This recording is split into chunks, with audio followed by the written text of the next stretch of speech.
And here's another example of a restaurant, breakfast, lunch, and dinner place called Doobie All Day Cafe and Bar.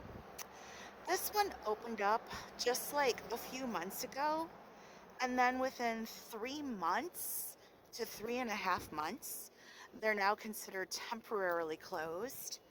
I really don't understand the complete meaning behind it, but here's some signage up here.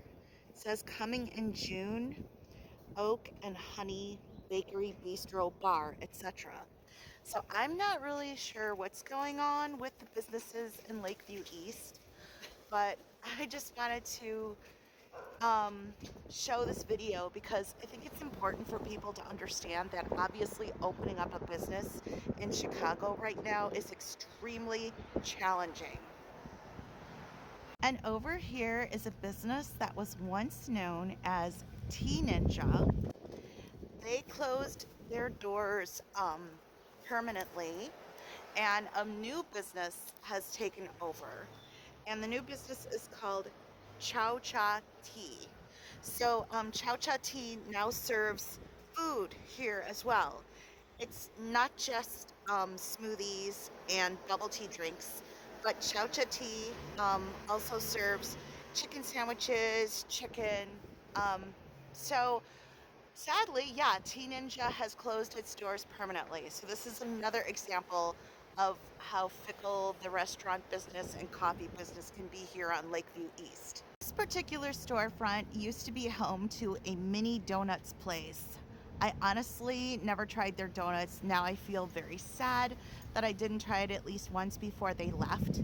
But the mini donuts place shut down permanently a few months ago. And in its place, coming up soon, is an Italian pizza shop called Bonsi. Looking forward to trying that soon.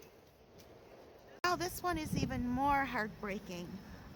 This little boutique store used to be home to um, a vegan style ice cream parlor known as Creamed, CRMD. And I kind of have a feeling I know why they shut down pretty quickly. I do know that they were very strict about never allowing people with their dogs to stand in line. You have to leave your dog outside, tied up to a bench in order to go inside and order ice cream. And I think a lot of people weren't very happy with that idea. I know I myself didn't like leaving my pet tied up outside unless there were people that I knew outside. And another major problem this particular place had is they had weird hours. CRMD Creamed Ice Cream Parlor, sometimes, I mean, they usually opened up between the hours of 4 o'clock in the afternoon and closed at around 11.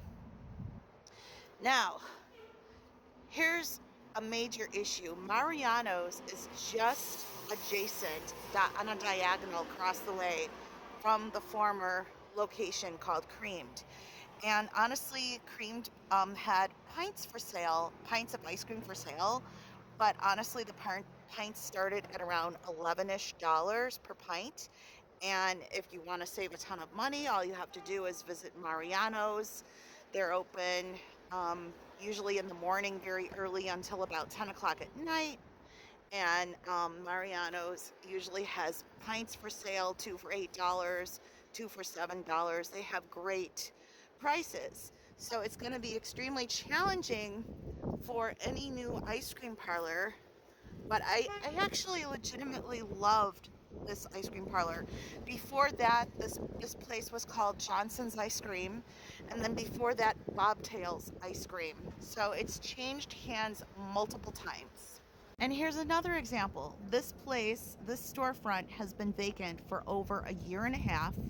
It's called the Soup Box.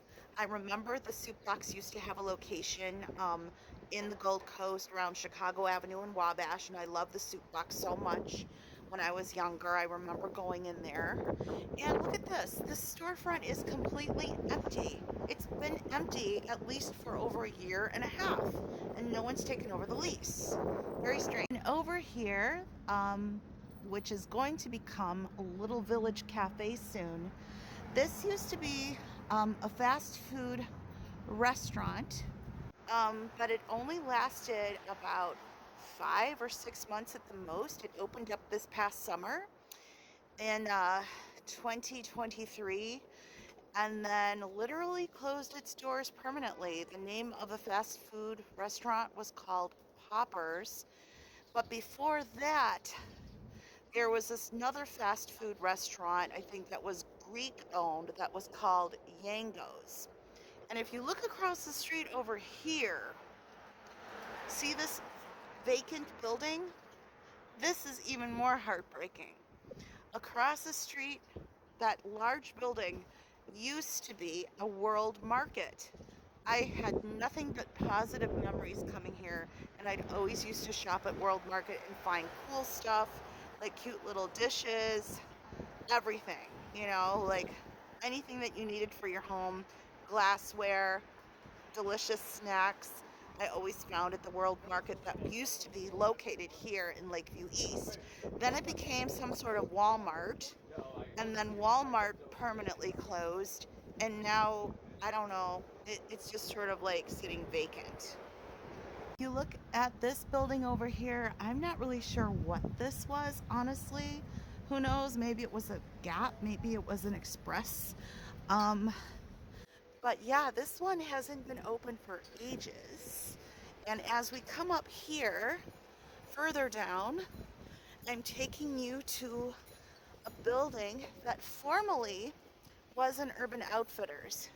Looks like this one is becoming a Barnes and Noble, but I definitely see the signage up there says Urban Outfitters. And this one I kind of have some inside information about. Turns out that the owner of this building just decided not to renew the lease with Urban Outfitters, and they grabbed an opportunity to make more money. Barnes and Noble was going to offer the owner of this building more money to use this particular space. So Urban Outfitters ended up losing their lease for this building, and Barnes and Noble will be taking over soon. Last but not least, this used to be home to the best old-fashioned popcorn. It was conveniently close to the Century Theater just down the street, and I used to love coming to this place and literally sampling all the unique and tasty flavors. They used to have like cheddar, caramel, chocolate, super spicy jalapeno pepper, cheddar corn. Everything was so fresh and delicious and reasonably priced too. And because of the pandemic, they off actually had to shut down permanently, and this particular storefront has been available for over a year. It hasn't turned into a new business yet. So that's the end of my series.